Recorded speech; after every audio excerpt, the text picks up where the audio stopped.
నమస్తే welcome to Andhraprabha నేను విద్య.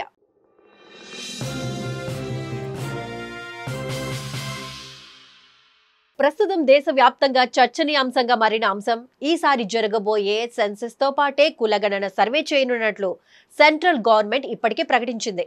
ప్రభుత్వ ఉద్యోగాల కల్పన, సంక్షేమ పథకాలు సహా అనేక అంశాల్లో కులాల వివరాలదే కీలక పాత్ర. ఇప్పటి వరకు గవర్నమెంట్ జాబ్స్, రాజకీయ పదవుల కేటాయింపులకు ప్రాతిపదికగా ఉన్న రిజర్వేషన్లకు ఒక రకంగా అవే ఆధారం. ఇవే కాక అనేక అంశాల్లో కులాన్ని ప్రాథమికంగా పరిగణలోనికి తీసుకుంటున్నారు. మరి ఈ కులగణన ఎప్పుడు చేస్తారు? ఆ ప్రక్రియ ఎలా ఉంటుంది? సర్వే వల్ల చేకూరే లాభాలేంటి?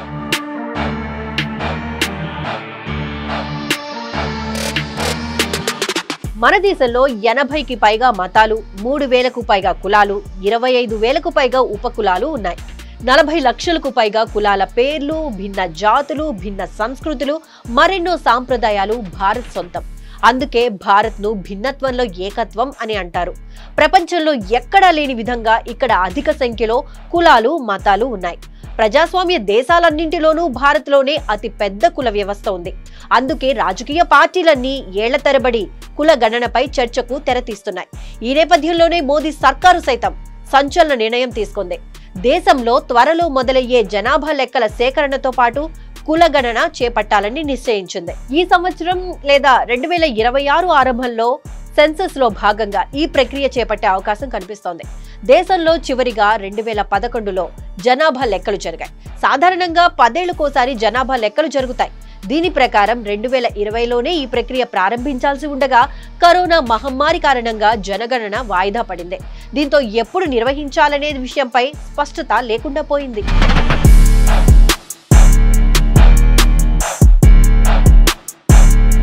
కేంద్ర హోంశాఖ ఆధ్వర్యంలోని registrar general and census commissioner of India పర్యవేక్షణలో జనాభా లెక్కలు నిర్వహిస్తారు. వాళ్ల ముందున్న షెడ్యూల్ ప్రకారం 2020 ఏప్రిల్ 1 నుంచి సెప్టెంబర్ 30 వరకు జనగణన, జాతీయ జనాభా పట్టిక నమోదు చేపట్టాలని నిర్ణయించారు. 8,754 కోట్ల రూపాయలతో జనాభా లెక్కింపు, 3,941 కోట్ల రూపాయలతో ఎన్పిఆర్ నవీకరణ ప్రతిపాదనలకు 2019లో కేంద్ర మంత్రివర్గం ఆమోదం తెలిపింది. అంతలోనే కోవిడ్ విజృంభించడంతో జనగణన వాయిదా పడింది.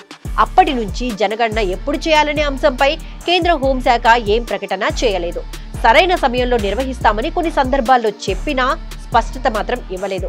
2025-26 కేంద్ర బడ్జెట్ లో జనాభా లెక్కల కోసం మోదీ సర్కారు 574 కోట్ల రూపాయలను కేటాయించింది. మూడోసారి కేంద్రంలో అధికారంలోకి వచ్చిన ఎన్డీఏ జనగణన కోసం కేవలం 574.80 కోట్లే కేటాయించడంతో కులగణన సంగతి అటుంచితే జనగణన అయినా చేసే ఆలోచనలో లేదని అందరూ భావించారు.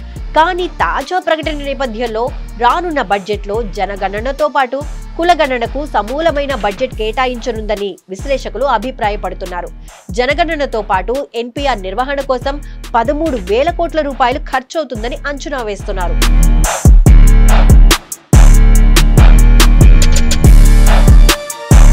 వివిధ కులాల జనాభా, వారి ఆర్థిక పరిస్థితులు, ఉపాధి, విద్యా స్థాయిలపై సమగ్ర సమాచారం ప్రభుత్వాల దగ్గర ఉండటం వల్ల సంక్షేమ పథకాలు సులభంగా అమలు చేయొచ్చనని రాజకీయ విశ్లేషకుల అభిప్రాయం.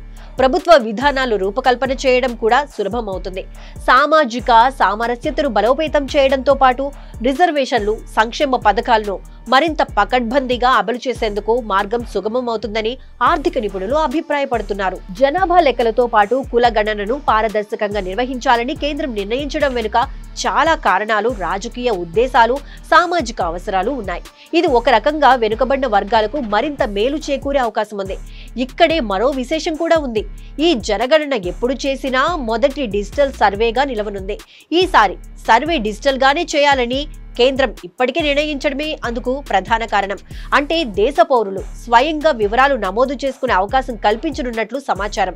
ఇందుకోసం ఆధార్ లేదా ఫోన్ నెంబర్ అవసరం కానుంది. దీనికి సంబంధించి ఓ పోర్టల్ ను కూడా రూపొందించినట్లు తెలుస్తోంది.